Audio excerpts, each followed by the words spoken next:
So by the end of watching this video, you're going to be empowered to know a lot more about what marketing is for private practice, like what strategies and methods do you need to go all cash pay, to grow a practice, just to grow in general.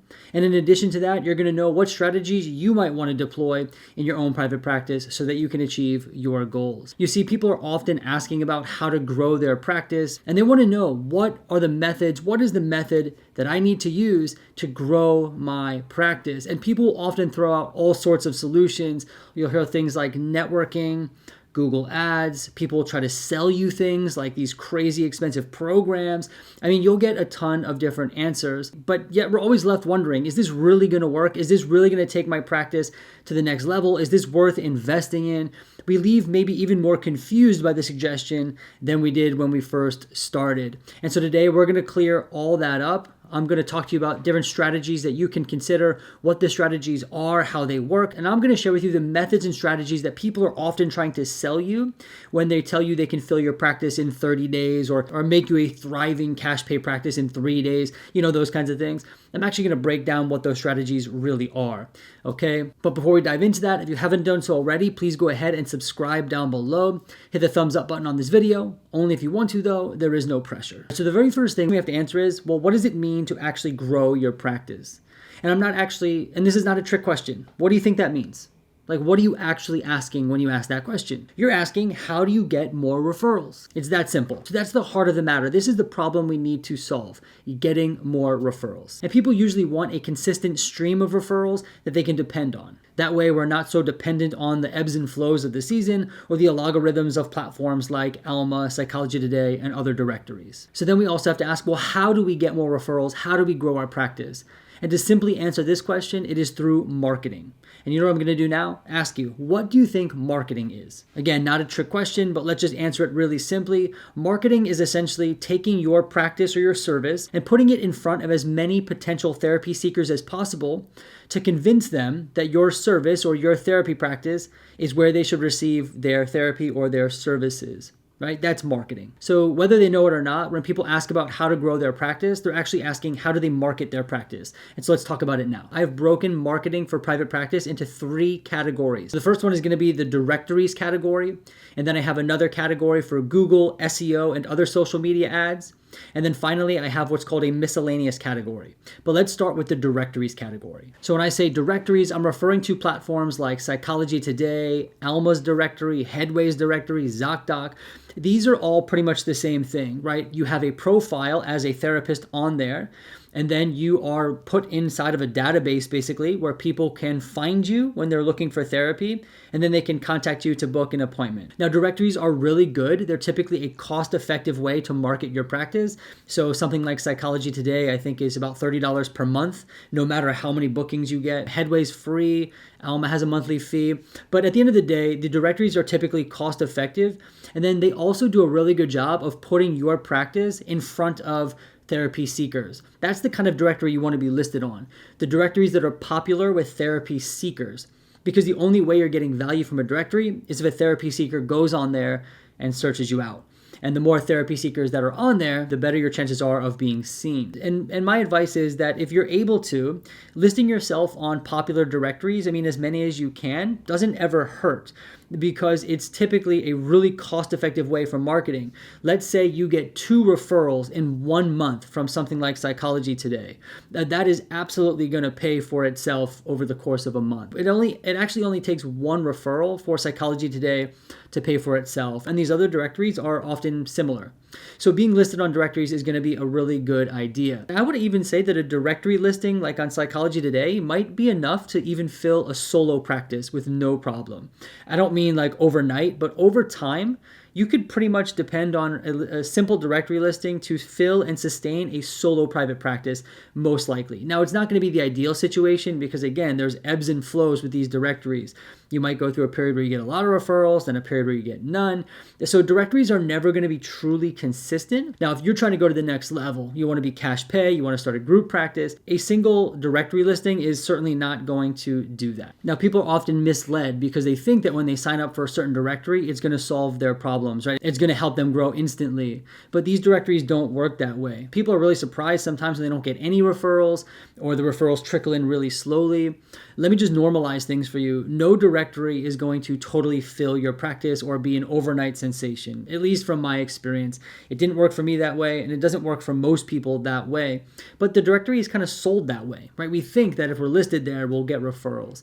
But there's a whole bunch of other factors that go into marketing, whether it be the directories or the Google Ads that we're going to talk about in a second. But now let's segue from directories to Google Ads, SEO, and other social media marketing. Now, this is the type of marketing that has the potential to take your private practice to the next level, right? So when you have a good Google ad running, your SEO is strong, you really could take your practice from a solo practice to a group practice, from an insurance-based practice to a cash pay practice. And when people try to sell you this dream that they're going to fill you with all cash pay clients in 30 days, they're typically talking about a Google ad and SEO strategy. Let's start with Google Ads. And so what happens is a therapist creates an ad, right, that is for their specialty or their service. Let's just use DBT, for example. So I might create an ad for DBT therapy and then put that on Google. And this happens in a platform called Google Ads. So original, right? Google Ads. So you'd go in there and you can create an ad campaign. And this is going to include things like keywords, a target location, and all these other parameters that you can fine tune and adjust.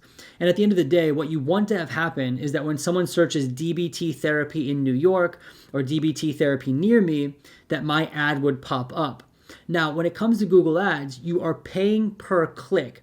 And the more money you can bid per click will allow you to get more clicks. So let me give you a quick example. Let's say I'm doing DBT therapy as a small group practice in New York City, and then a major hospital system is also running ads for DBT therapy in New York City.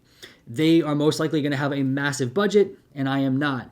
If they can pay more money per click, their ad is going to get shown to more people than mine because they can pay more money for the click, right? So this is also something to keep in mind. Google Ads can be quite expensive, and that's how they work. So when you're a small private practice, you might have a smaller budget.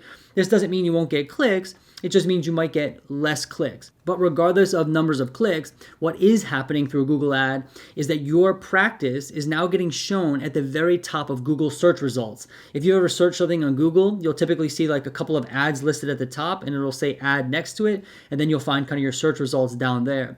When you're paying for Google ad, your practice might show up right there when searching for DBT therapy in New York. Even if it's only once or twice, depending on your budget, your ad is now showing up on Google on the first page. I mean, that's already huge. Think about how many people could potentially see that and then click it and then book with you, right? So Google Ads is certainly a way to grow and take your practice to the next level.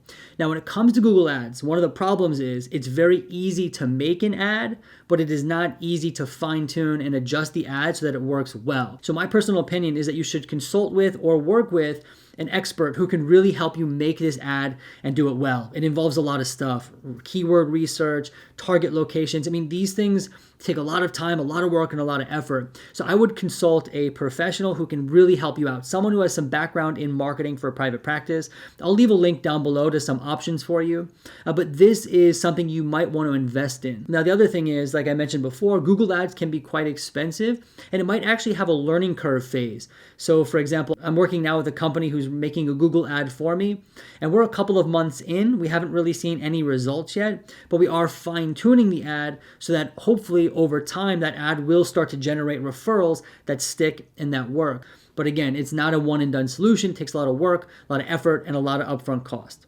All right. Number 2 within this category is SEO. This stands for search engine optimization. Now, again, this is also very, very complex. But just to put that simply, search engine optimization is fine-tuning your website and your online presence so that when someone searches for your specialty or what you do as a therapist, you show up organically on Google search results. We just talked about ads. That's a paid ad where you pay for the top position on Google. What you really want to work for is getting to the top position on Google without having to pay for the ad. And you do this through increasing your SEO, search engine optimization.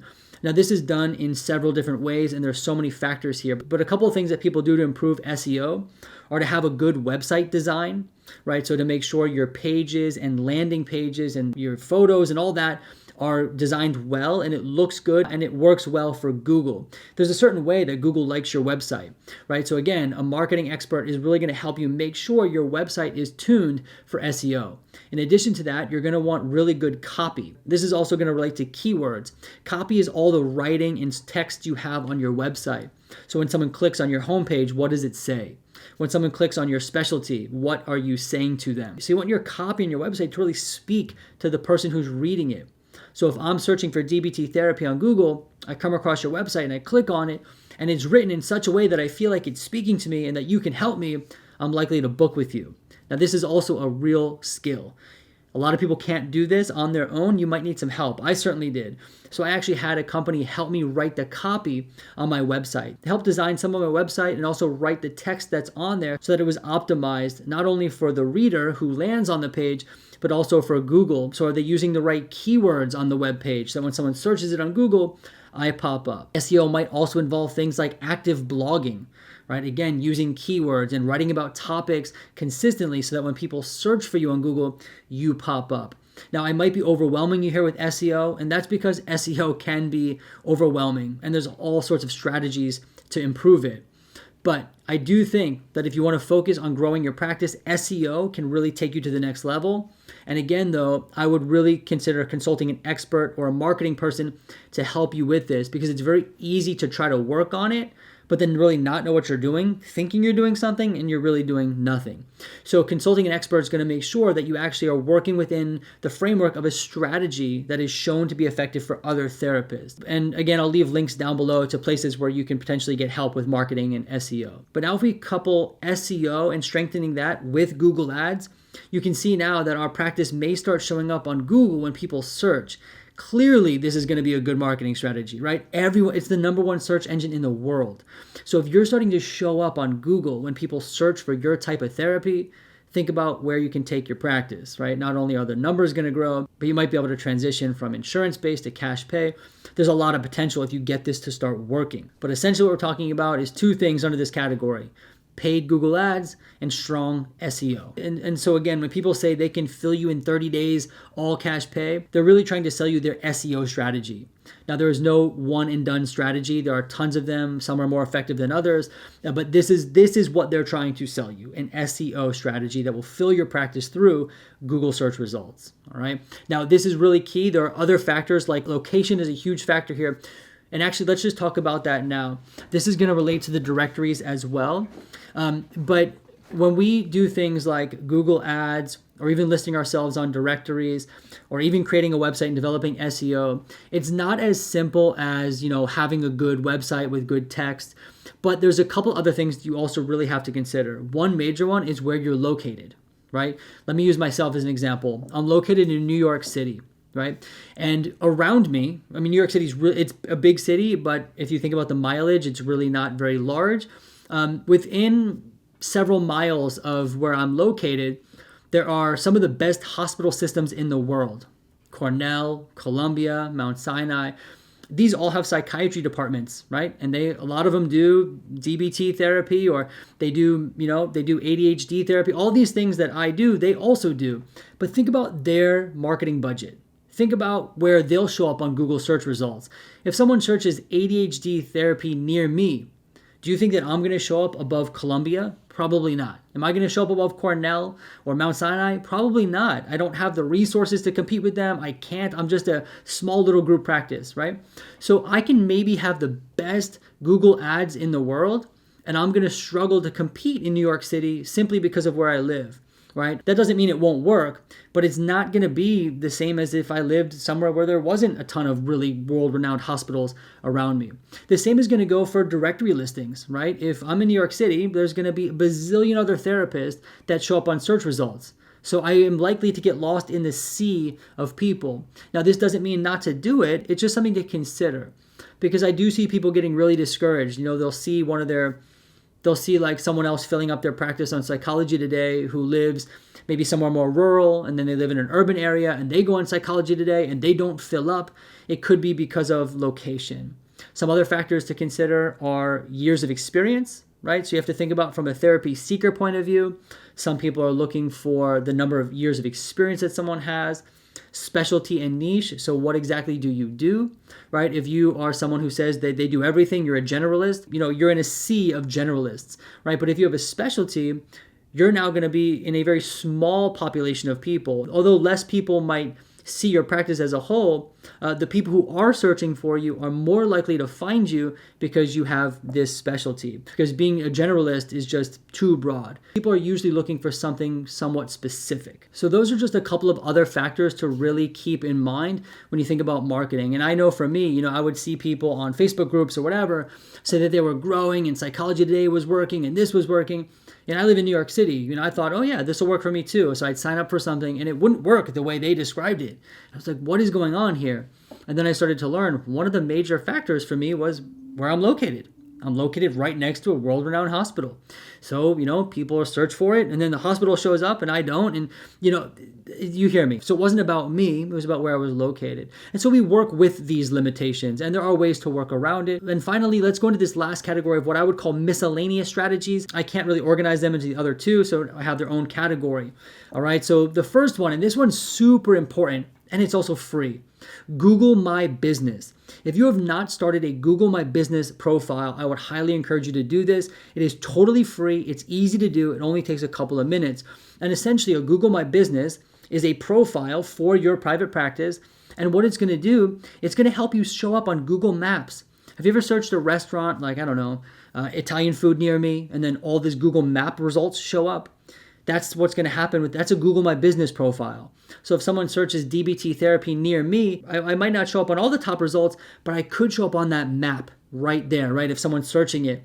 And that's a Google My Business profile.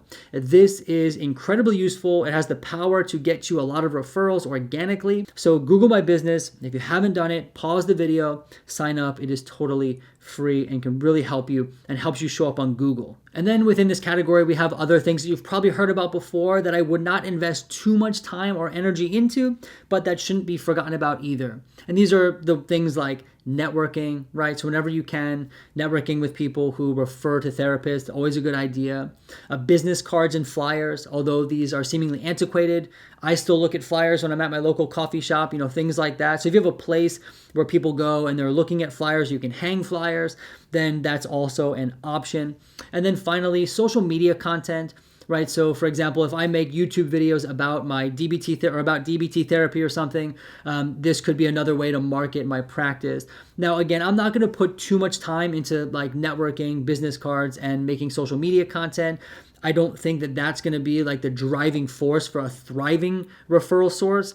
But there are things that you don't want to forget about either. They're often low cost and fairly approachable methods of marketing. So go ahead and give those a try as well. And now one thing to really consider here when we talk about marketing, there's never just like this one and done method. It always involves some trial and error. There's always a degree of risk involved, even with Google Ads and that kind of stuff. You never know for sure if it's going to work.